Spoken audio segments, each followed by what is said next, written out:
The searchlight of the Japanese destroyer swept across the water like a harbinger of death. Missing our bow by mere feet, we held our breath with engines idling, drifting in the darkness off Vella Lavella. 23 American sailors pressed against the deck of PT-164, attempting to become invisible. In the cargo holds of the 3 Japanese transports behind that destroyer, nearly 8,000 enemy soldiers remained, oblivious to the fact that their journey to reinforce Kolombangara was about to conclude in the dark waters of the Solomon Sea.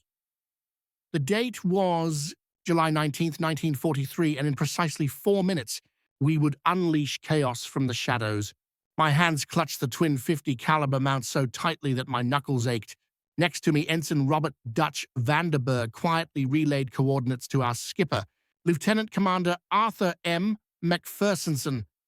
The green phosphorescent glow of our compass was the only illumination we dared to reveal.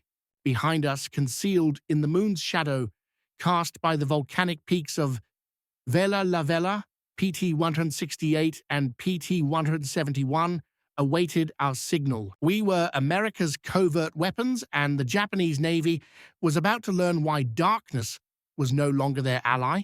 I am Chief Petty Officer Thomas Tom Harrigan, United States Navy Reserve, and I was among the first to demonstrate that small wooden boats could sink steel warships.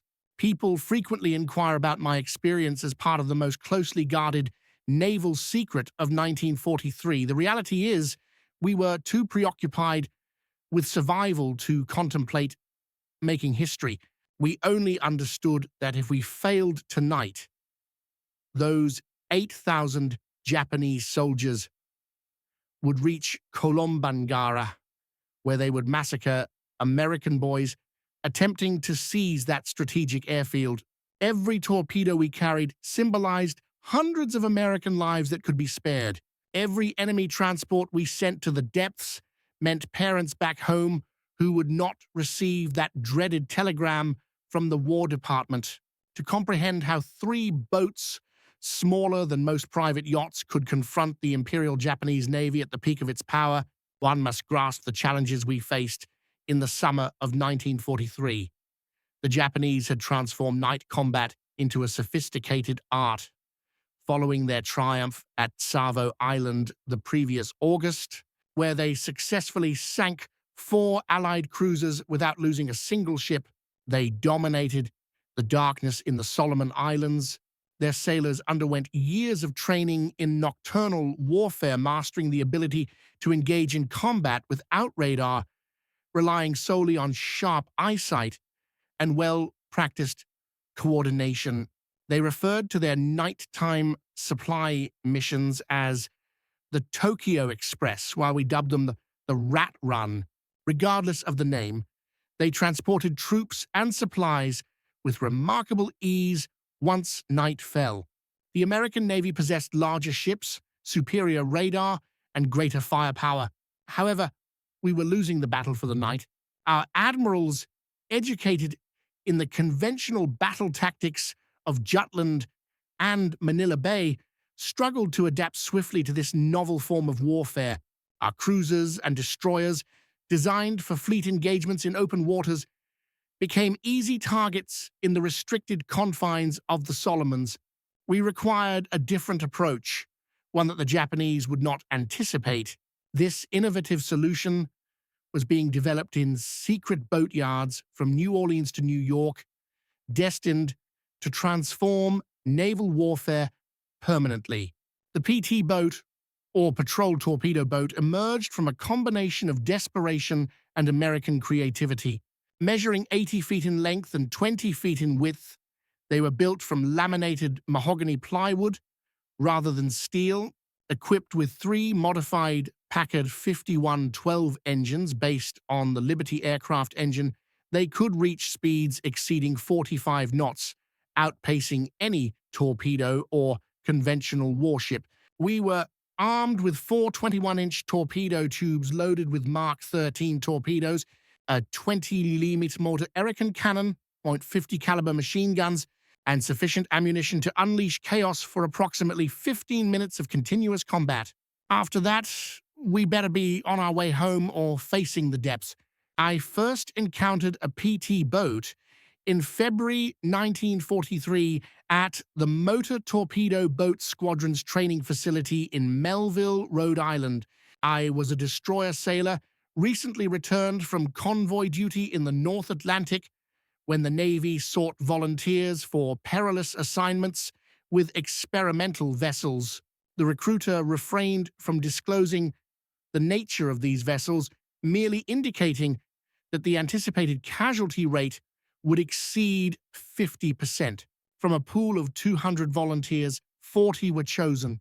I was among those selected due to my ability to navigate by stars and my small boat experience acquired while growing up on Chesapeake Bay. Upon my first boarding of PT-164, I was struck by the realization that the Navy had lost its sanity. This was not a warship. It resembled a glorified speedboat with grandiose aspirations. The hull was constructed of wood, a material ill-suited for a conflict dominated by steel and armor. The living quarters were so confined that hot bunking was not merely common, but obligatory. There was no armor protection aside from some sheet metal encasing the bridge. A single hit from anything larger than a rifle bullet would reduce us to matchsticks adrift on the water. However, my perspective shifted upon meeting M.C. Fersenson. Mac, at 28 years old, was considered ancient by PT boat standards, with eyes that had witnessed far too much. He had been present at Pearl Harbor aboard the destroyer USS Shaw during the Japanese assault, fought at Midway, and volunteered for PT boats because, as he put it, he was weary of being a target. It was time to become the hunter. Mac grasped a concept that would take the rest of us weeks to comprehend. PT boats were not designed to engage in combat like traditional warships. We were maritime guerrillas, seagoing assassins who struck from ambush and disappeared before the enemy could respond. Our crew was an eclectic mix of misfits and specialists who would never have served together on a conventional Navy vessel. Dutch Vanderberg, our executive officer, was a Yale mathematics professor capable of calculating torpedo-firing solutions in his mind faster than most could operate a slide rule. Chief motor machinist mate Carlos Charlie Mendoza had been constructing racing engines in Los Angeles prior to the war and could make our temperamental Packards purr like kittens or roar like lions, depending on our needs. Radio man second class William Sparks Patterson hailed from the submarine service, where he had learned to operate radios in complete silence. Our torpedo specialist, gunner's mate first class Patrick Paddy O'Brien, was exceptionally skilled with those mechanical fish. Each Mark 13 torpedo weighed 2,200 pounds and was as costly as a house back home. Paddy treated them with more care than most men showed their wives, consistently adjusting, cleaning, and sweet-talking them.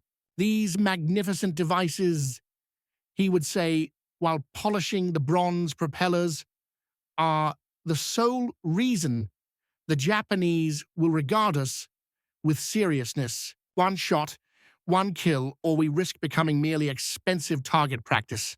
Our crew of 12 comprised 2 additional gunners, an engineer, a cook, who also served as a medic, and 3 seamen who handled all other tasks. We were a mix of blacks and whites, city dwellers and rural youths, high school dropouts and college alumni, united by one fundamental truth. We were all volunteers who enlisted with the understanding that survival through the war was unlikely. Training at Melville was harsh and relentless. The Navy had gleaned lessons from early PT boat losses, realizing that enthusiasm alone was insufficient. We had to be quicker, more intelligent, and more ruthless than anything the Japanese could unleash upon us. We practiced high-speed assaults until we could accurately launch torpedoes while skimming across waves at 40 knots. We learned to navigate using sound and instinct when tropical storms rendered visibility non-existent.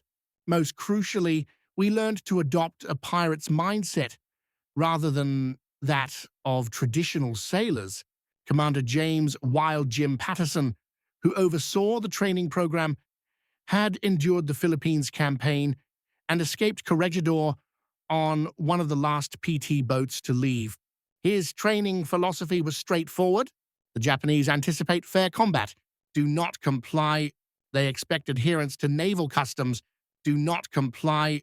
They expect you to fear the dark. Instead, instill fear in them. He instilled in us the understanding that our most formidable weapons were not our torpedoes, but rather surprise, speed, and sheer audacity. We reached our forward base at Relive on June 30th, 1943. Just as the invasion of New Georgia commenced, the base consisted merely of a fuel depot, some camouflaged Quonset huts, and a rudimentary dock concealed beneath palm fronds. The initial observation we made was the odor of decaying vegetation, diesel fuel, and the sweet scent of tropical decomposition.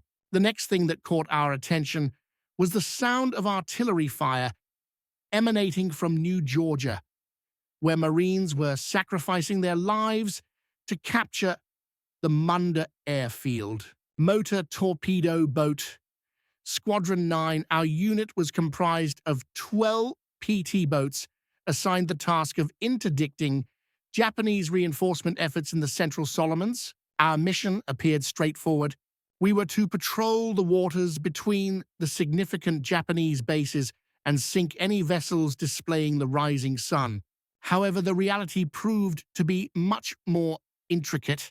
These waters formed a labyrinth of coral reefs, volcanic islands, and concealed Japanese strongholds.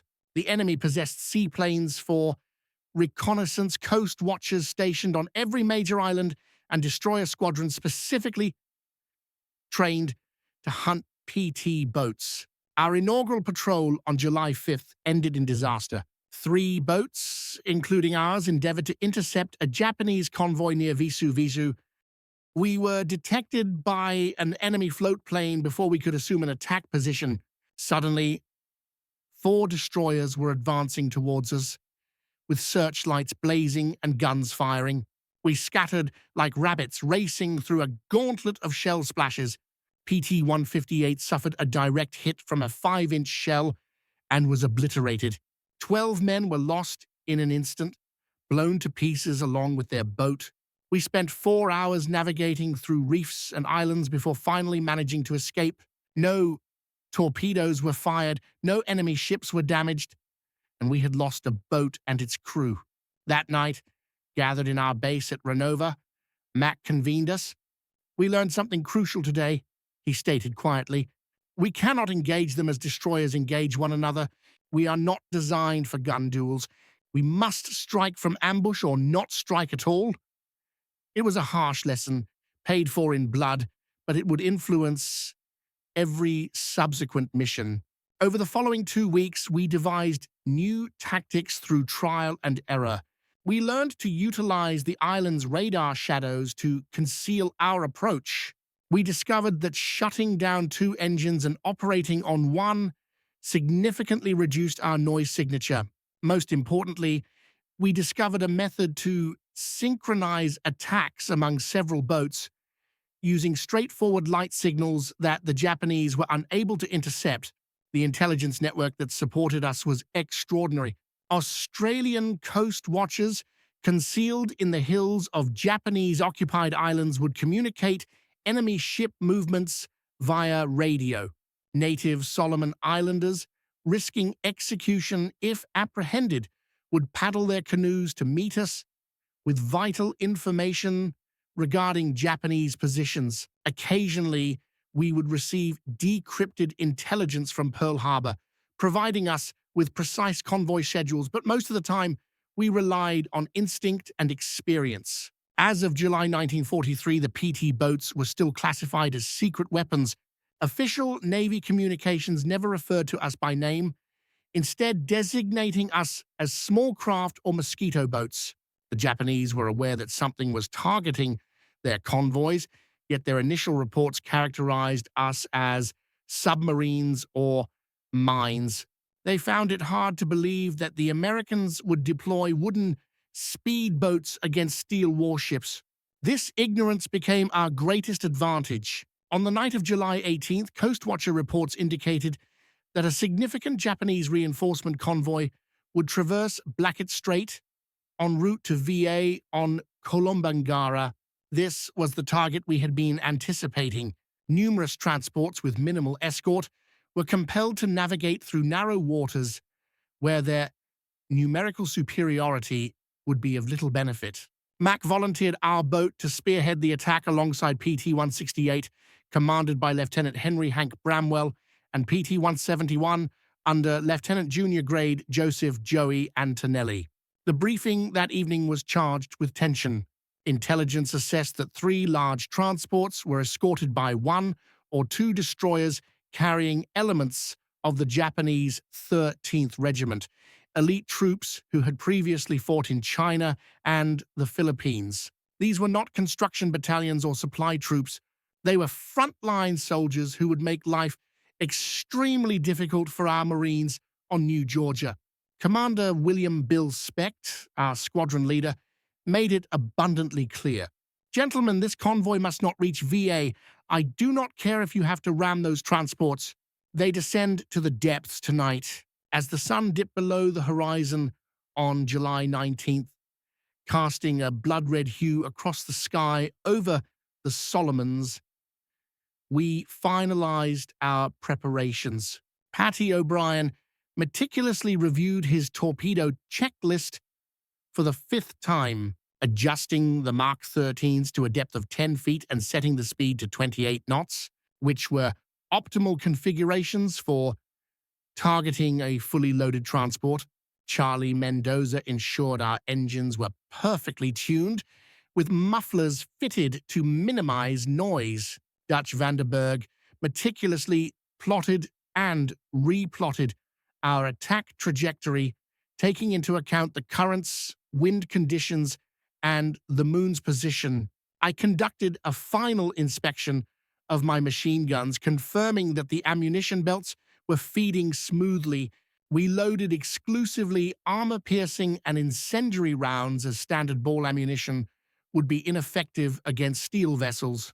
However, API rounds had the capability to penetrate bridge windows, ignite fires, and suppress enemy gun crews. Every 5th round was a tracer, creating streaks of fire that resembled deadly fireworks in the night sky. At 20-30 hours, we released our moorings and ventured into the encroaching darkness. The 3 boats advanced in column formation, their engines subdued to a low rumble. Upon clearing Renova Harbor, Mac commanded us to test our weapons. The night momentarily erupted in gunfire as 12 machine guns and 3 20mm cannons discharged into the vacant sea. Then silence returned, interrupted only by the steady thrum of our engines and the gentle hiss of water against our hulls. The ocean was rougher than we had anticipated, with a 2-foot chop that would complicate torpedo accuracy.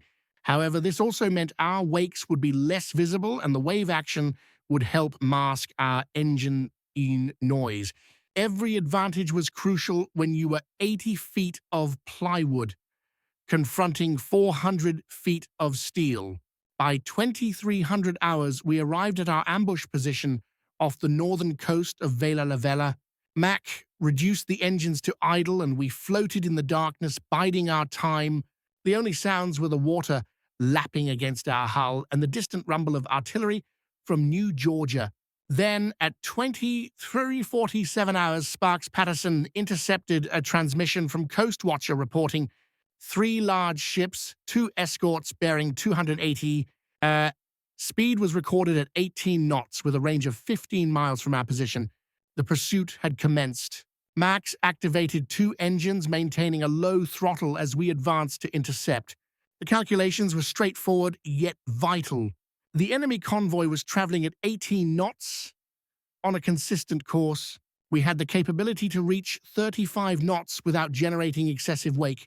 By positioning ourselves accurately, we would intercept them precisely as they entered the narrowest section of Blackett Strait, where they would have limited maneuverability.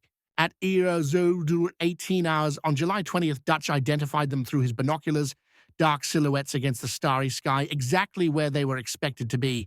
The Japanese maintained impeccable formation, with two destroyers leading, three transports following, and another destroyer at the rear. They did not display any lights, but their size and regular spacing made them easy to track once the location was known. Mac's strategy was elegantly straightforward, yet extremely perilous. PT-168 would launch an attack from the port side, PT-171 from starboard, while we would proceed directly up the center towards the lead transport. This maneuver required passing between the escort destroyers, effectively threading the needle between danger on both sides.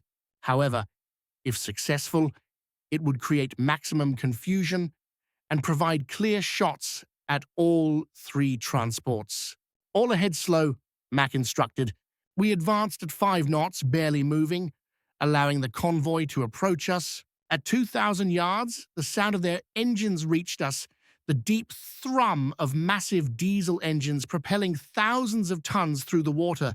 At 1,500 yards, we could discern individual features: the pagoda-style bridge of the lead destroyer, the cargo booms on the transports, and even figures moving on deck. At 1,000 yards, Mac signaled. 3 clicks on the radio prompted all 3 PT boats to surge forward simultaneously. Our engines roared from idle to full throttle in mere seconds, lifting our bow out of the water as we accelerated to attack speed. The night was shattered as we raced towards the enemy convoy at 40 knots, 3 small vessels confronting steel behemoths. The Japanese were completely taken by surprise. Their lookouts, trained to detect submarines or incoming destroyers, were unprepared for attackers advancing at such speed from such proximity. We penetrated their formation before they could react, maneuvering between the escort destroyers at point-blank range. I commenced firing with my twin 50s, targeting the bridge of the closest destroyer, witnessing my rounds shatter windows and ricochet off steel. Fire 1, Fire 2. Paddy launched our initial 2 Mark 13 torpedoes at a distance of 600 yards. This was an extraordinarily close range where missing was nearly impossible. The mechanical fish surged from their tubes and splashed into the water, their propellers already spinning at full speed. Twin wakes of phosphorescent bubbles trailed behind. A converted passenger liner was transporting over 3,000 Japanese soldiers. The destroyer to our starboard side finally responded, pivoting its searchlight in our direction. The brilliant white beam located us immediately, blinding in its brightness. In response, their 25mm anti-aircraft guns began firing. Green traces reached out for us like lethal finger. Shells exploded around us, so near that the spray drenched everyone on deck. Then our torpedoes struck. The first hit the transport just after the bridge, resulting in a thunderous explosion that illuminated the night like a flash of lightning. The second struck amidships, instantly breaking the ship's back. The 8,000-ton vessel partially lifted out of the water before splitting in two, both halves beginning to sink immediately.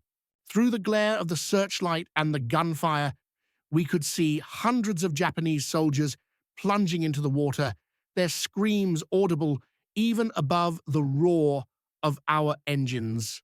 PT-168 was next. Both Mark 13 torpedoes slammed into the second transport. That ship, laden with ammunition and fuel for the VA garrison, erupted like a volcano. The force of the blast was so immense that it knocked me off my feet, and a wave of superheated air swept over our boat.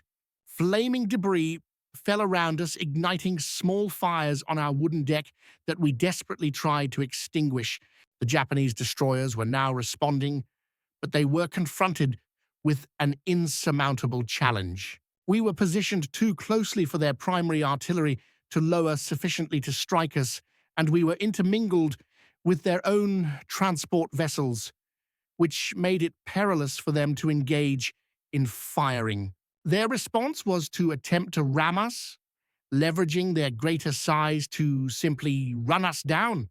The closest destroyer veered sharply towards us, its sharp bow aimed directly at our side. At the rate of closure, we had approximately 10 seconds before collision. Mac yanked the wheel hard to the right and pushed the throttles beyond their limits.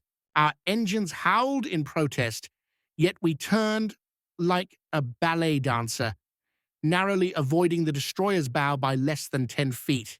As we passed, I unleashed a full belt of ammunition into their bridge at point-blank range, witnessing sparks fly as bullets struck their target.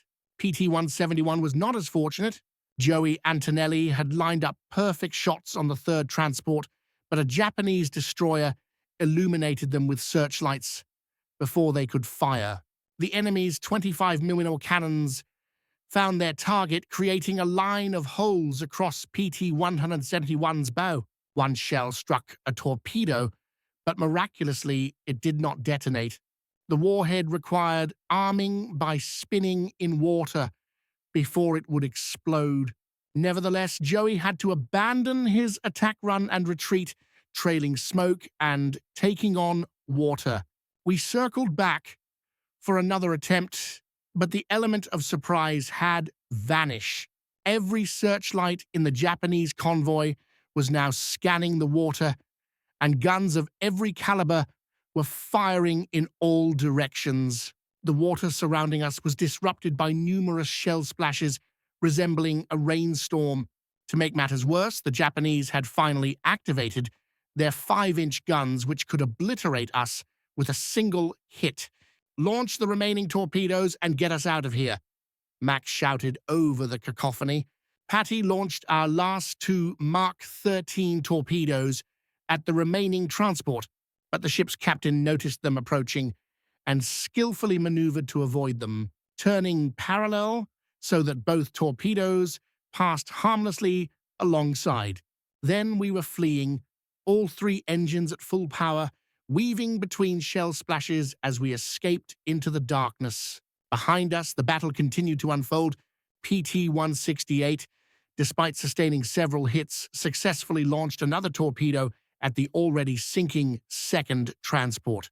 The death throes of the ammunition ship lit up the entire strait, with secondary explosions rippling through her hull as she descended.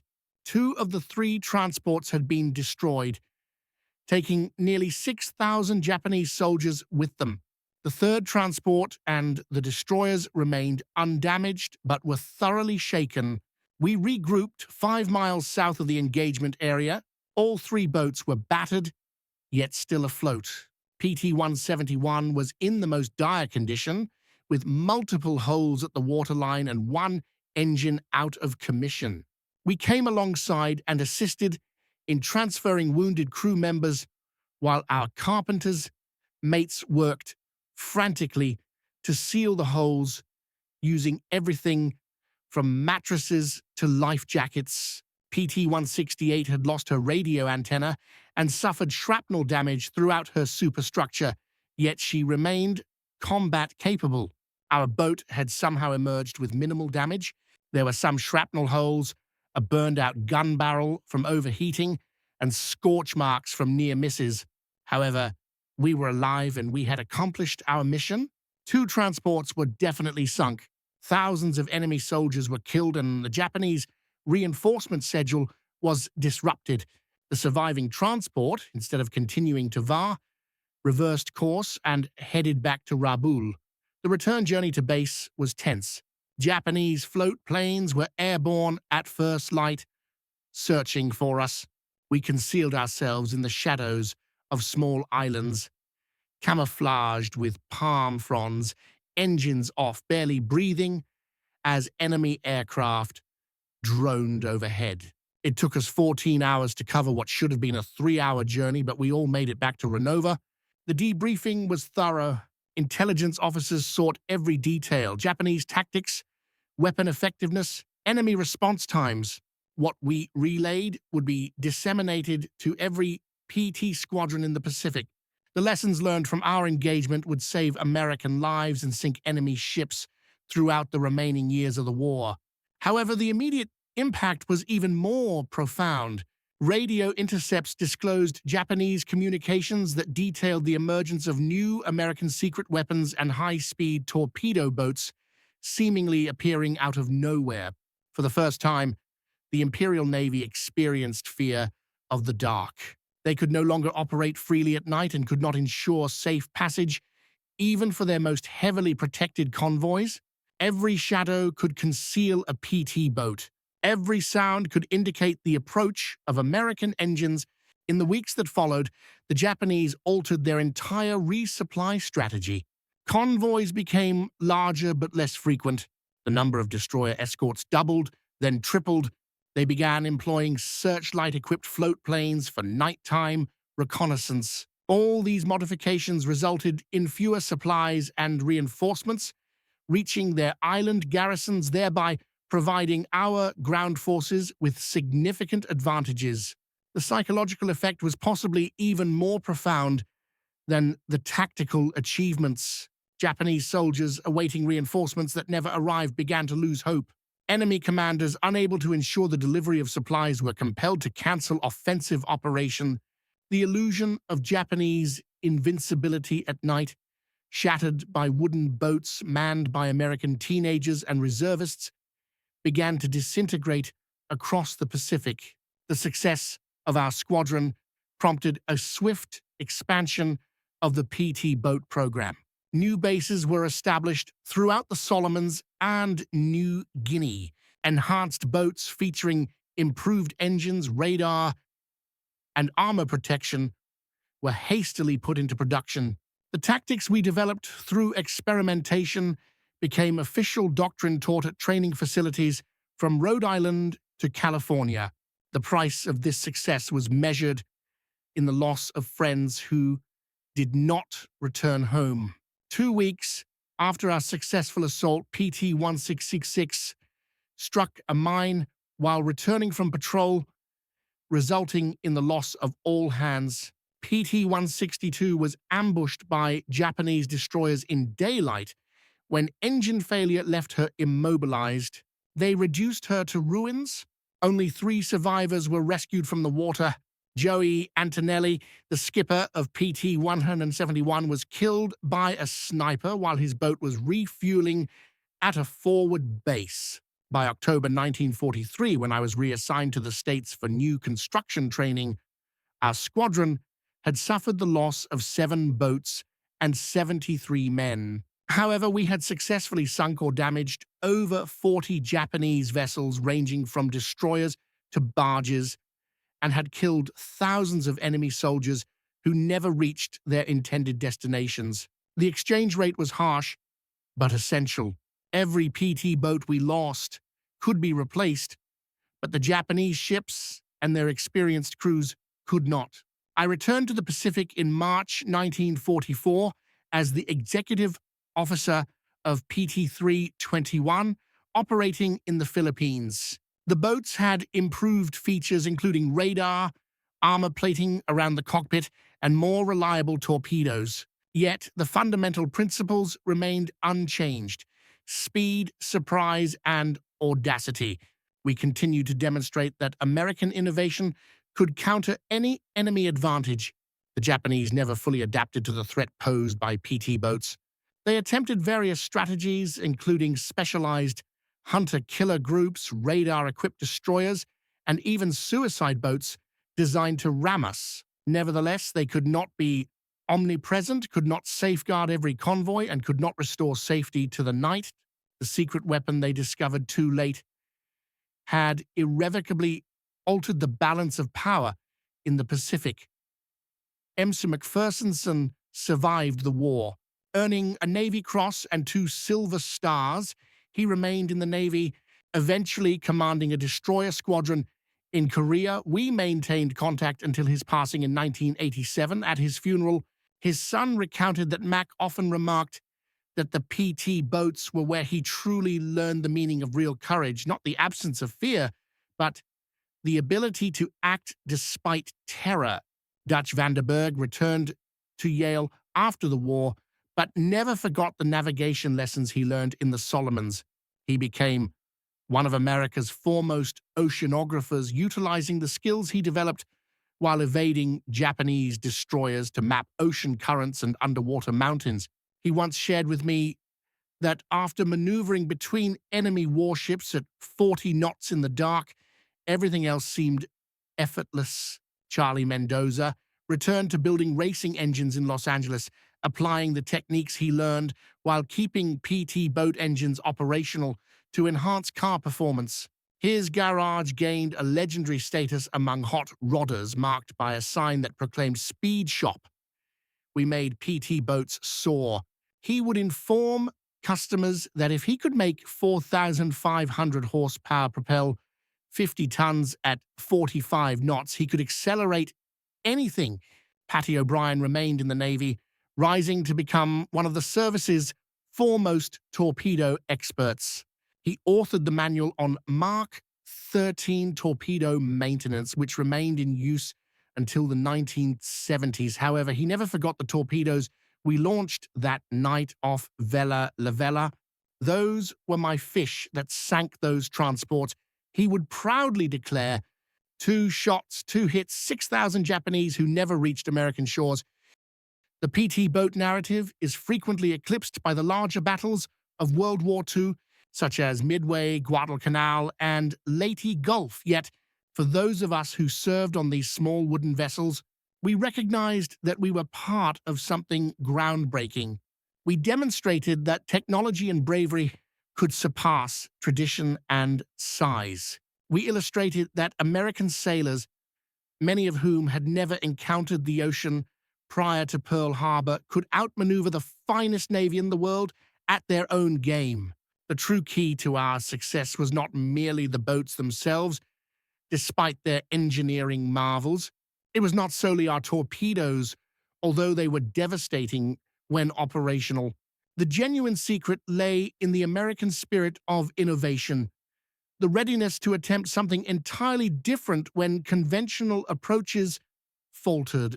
While our admirals initially regarded PT boats as mere toys, junior officers and enlisted personnel proved that these toys with teeth could alter the course of a war. Each time I read about contemporary naval warfare, missile boats, stealth technology, and asymmetric warfare, I recognized the legacy of those PT boats. We established that naval combat need not revolve around battleships engaging at 20,000 yards. It could focus on speed and stealth, striking where the enemy least anticipated and vanishing before they could react.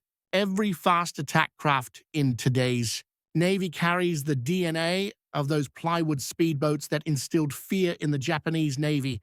The Japanese term that became part of their naval lexicon in 1943 was simply mosquito boat terror, a fear that permeated their fleet.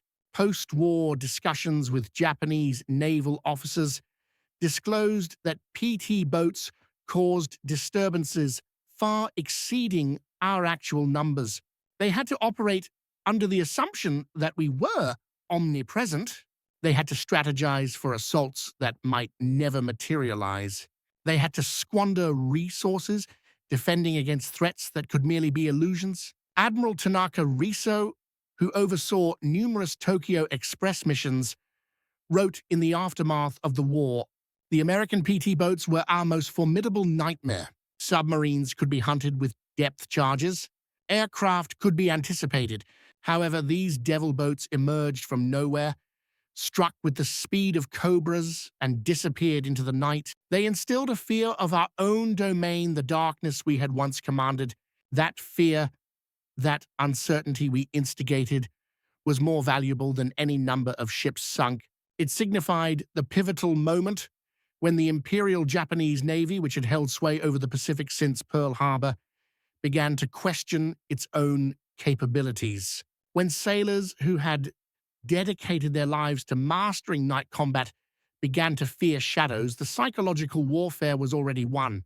The technological advancement of PT boats throughout the war was extraordinary. The initial boats, like ours, were fundamentally peacetime designs repurposed for combat. By 1945, PT boats were equipped with radar, rockets, advanced torpedoes, and even rudimentary guided missiles. Yet, the fundamental concept remained unchanged: small, swift, lethal, and manned by volunteers willing to undertake perilous risks for their nation. One anecdote that embodies the spirit of the PT boat occurred in October 1944 during the Battle of Lee Gulf. A squadron of PT boats, vastly outgunned, launched an assault on the Japanese battleship Yamato, the largest warship ever constructed. Their torpedoes were incapable of breaching Yamato's armor belt, yet they attacked nonetheless, compelling the enormous battleship to maneuver evasively and providing crucial time for American escort carriers to flee. Although small boats did not sink the giant that day, their bravery preserved American lives. The bases of the PT boats themselves became legendary. Renova Tulagi Mios Wendy, exotic names that signified mosquitoes, malaria, and midnight missions. These locations were not Pearl Harbor or San Diego, with their officers' clubs and clean linens. Instead, they were muddy hellholes where we subsisted on spam and cigarettes, where mail took months to reach us, and where the only forms of entertainment were poker and gossip. Nevertheless, morale remained elevated because we understood we were making a significant impact. The indigenous people of the Solomon Islands deserve special acknowledgement. They risked everything to assist us, guiding us through reefs, rescuing downed airmen and shipwrecked sailors, and providing intelligence on Japanese troop movements. Many were executed when discovered aiding Americans. Their bravery and sacrifice were crucial to our success. Without their assistance, we would have been disoriented and lost in those island labyrinths. The Coast Watchers, those solitary volunteers hiding on Japanese-occupied islands with radios and binoculars, were our guardian angels. They would report 40 bombers approaching or a destroyer squadron moving south at high speed. Their warnings often saved our bases from surprise attacks or enabled us to position ourselves for a perfect ambush. Although we never met most of them, we owed them our lives. One technological advancement that transformed PT boat operations was radar. The initial sets were so rudimentary that they could barely differentiate between an island and a ship. However, by late 1944, we were able to track targets in complete darkness and fog. The Japanese, who had depended on superior night vision and training, suddenly found themselves at a disadvantage. We could see them before they could see us. This was the ultimate advantage in night combat. The evolution of our tactics was ongoing. We learned to deploy aluminum foil strips to confuse Japanese radar. We developed wolfpack tactics, coordinating attacks by multiple boats from various directions. We discovered how to use shore batteries as diversions. We compelled the enemy to disclose their positions by targeting decoy objects while we prepared for the actual assault. The most perilous missions were those that went unnoticed. Deploying coast watchers behind enemy lines, rescuing trapped Marines from encircled beaches, and delivering ammunition to remote outposts under enemy fire were all part of our operations. These were not the glamorous torpedo strikes, but rather arduous and hazardous tasks that preserved innumerable lives. We became the Navy's versatile tool, employed for any assignment deemed too perilous or too unconventional for standard vessels. The personal dynamics aboard PT boats were distinct within the military. On a destroyer with 300 personnel, one might not recognize every individual. Conversely, on a PT boat with just 12 crew members, you were familiar with every detail. You knew who snored, who experienced nightmares, who suffered from seasickness, and who could be relied upon when situations deteriorated. This closeness fostered relationships that endured for a lifetime. My reunions with fellow PT boat members decades after the conflict resembled family gatherings, as we had indeed become a family forged through combat.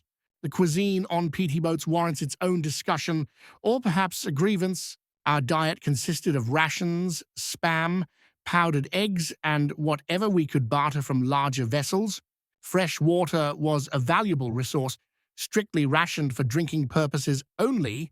We bathed in seawater, which left salt crystals that caused irritation and discomfort. Our coffee, dark and robust enough to support a wrench, was essential to our survival. Some crews exhibited ingenuity, using hand grenades for fishing or trading torpedo alcohol with base personnel in exchange for real food. Maintenance was a continuous and vital task. Salt water corroded everything it touched. The tropical heat deteriorated wood and fabric, while high-speed operations pushed every component to its breaking point. We dedicated more time to the upkeep of our boats than to combat. Each crew member became a mechanic, carpenter, and electrician out of necessity. A PT boat suffering from engine failure in enemy territory was a lethal trap. Thus, we regarded maintenance as a sacred duty. The weather in the Solomons was an ever-present adversary. Tropical storms could emerge unexpectedly, transforming tranquil waters into towering waves. Lightning strikes had the potential to damage our radios and electrical systems. The oppressive heat and humidity caused men to faint at their posts. However, adverse weather also served as an ally, concealing us from enemy aircraft and making our small vessels more difficult to detect amidst the wind-driven waves. Navigating those waters demanded skills that were not taught at Annapolis. The charts were frequently inaccurate based on surveys conducted in the 1800s. Coral reefs could emerge suddenly after storms. We learned to interpret watercolor and wave patterns, to sense land before it came into view, and to navigate by instinct when our instruments failed. Each successful patrol contributed to our mental maps of those perilous waters. The Japanese response to PT boats evolved throughout the conflict. They designed specialized shallow draft destroyers specifically to pursue us. They established coordinated search patterns utilizing both float planes and destroyers. They even attempted to use captured PT boats as decoys. Yet for every countermeasure they devised, we created countermeasures. It became a lethal game of chess played at 40 knots in the darkness. One aspect that was seldom discussed was the psychological burden. Living in a constant state of alertness, aware that any patrol could be your last, witnessing friends perish in horrific manners, it left a mark on all of us. Some men broke under the pressure, requesting transfers even at the cost of being branded as cowards. Others became addicted to the adrenaline, volunteering for increasingly perilous missions. Most of us simply endured, discovering ways to manage fear that never truly dissipated. The humor that emerged was dark, yet essential. We named our boats titles such as Sudden Death, Hell's Angels, and Grim Reaper. We adorned our torpedoes with cartoon characters. Donald Duck riding a torpedo was particularly popular. We composed songs about sinking Japanese vessels, the more gruesome the better.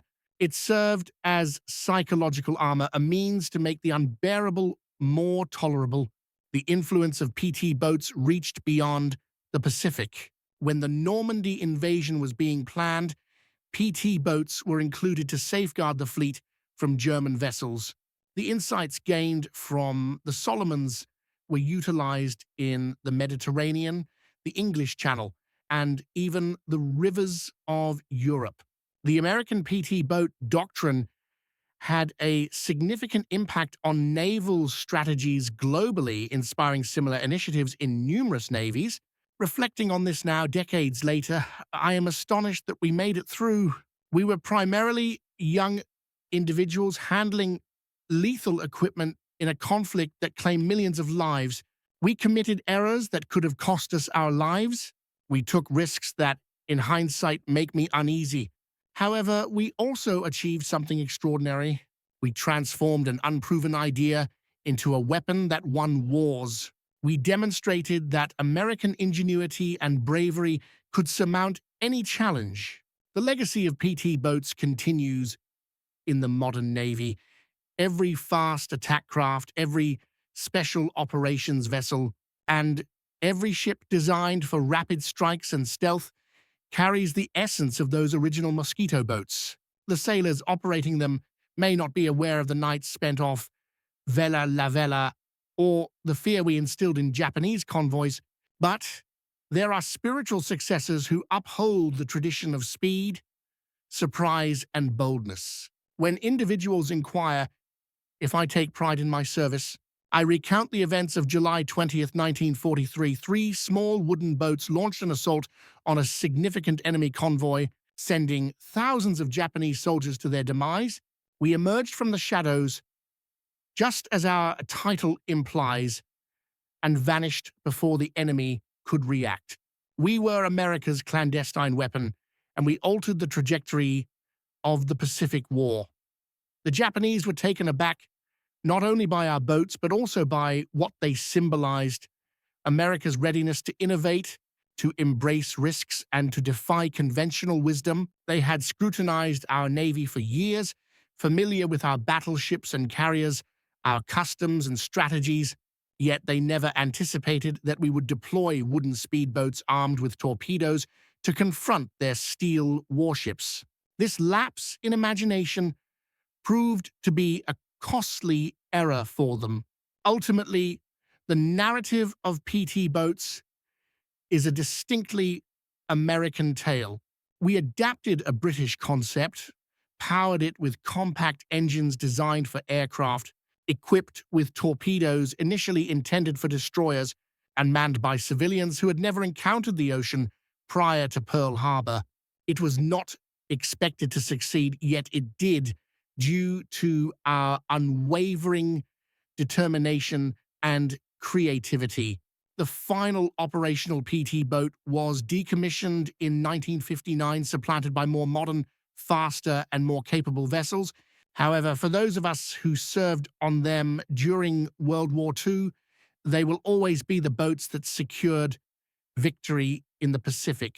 We demonstrated that size does not dictate success, that bravery is more significant than armor, and that American sailors in wooden boats could triumph over anyone, anywhere, at any time. As I conclude this narrative, seated in my study, surrounded by faded photographs and yellowed newspaper articles, I can still hear those Packard engines roaring through the night. I can still feel the spray of Solomon's seawater on my face, and the scent of cordite and diesel fumes lingers in my memory. Most importantly, I can still sense the pride of being part of something groundbreaking, something that transformed naval warfare forever. We were boys who matured into men aboard those wooden boats, engaged in a conflict we did not initiate, yet were resolute to conclude. We launched our attacks from the shadows because that was where we excelled. Our speed and element of surprise provided us with a significant advantage. The Japanese came to dread the darkness they once dominated. They learned that American ingenuity could convert any disadvantage into a strength. This is the legacy of PT boats, not merely the vessels we sank or the victories we achieved, but the testament that free individuals fighting for their liberty can surmount any oppression. We were small, swift, and lethal. We were the covert weapons that remained undisclosed, just long enough to alter the course of events. We constituted the mosquito fleet that dismantled an empire one torpedo at a time. The Japanese were taken aback by America's clandestine PT boats because they embodied everything the Imperial Navy had not anticipated from Americans' innovative thinking, aggressive strategies, and the readiness to gamble everything on an untested idea. By the time they recognized the danger we represented, it was already too late. The shadows they had previously governed were now under our control. From those shadows, we launched our attacks without compassion until the dawn finally concluded on Japan's Pacific Empire.